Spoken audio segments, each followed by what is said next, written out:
So the key to understanding this question, this is probably the hardest one on the test, but the key is realizing that A, B, and C all have the same net force. So whatever the right and left forces are, they have to be equal. So if you follow along that line of thinking, then you think, okay, if I'm C, I have A and B sitting on top of me, and that increases the normal force down on me, and that's what creates static friction on me. So I have both of their weights that creates a force normal that's equivalent to both of their weights, but it's backwards, right? It's holding me back. And then I have this big force forward, okay? If I'm B, I have the same net force as A, B, and C, and the only way that's possible is C underneath me has a static frictional force forward. That's what's making me go forward.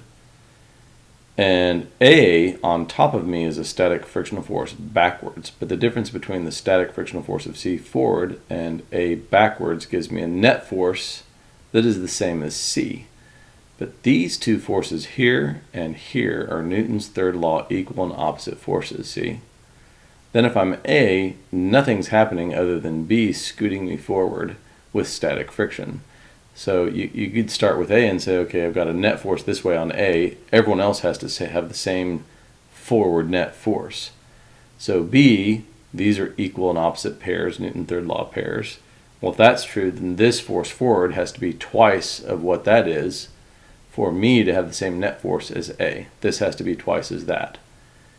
Well, Newton's third law says this has to be equal and opposite to that, so C therefore has to have even more of this F force forward.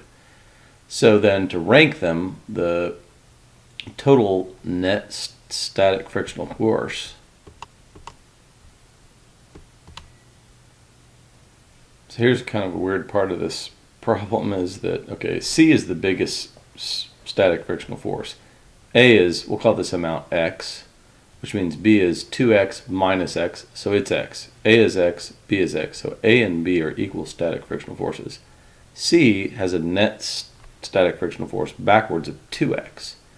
So C is bigger than A is equal to B. But then the weird thing is then if you want to look at the answers that are given to you, then the only one that makes sense is that A is equal to B,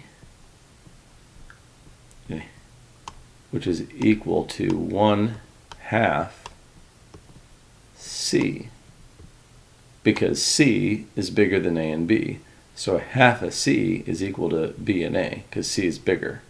So that's a pretty tough problem there, I have to say.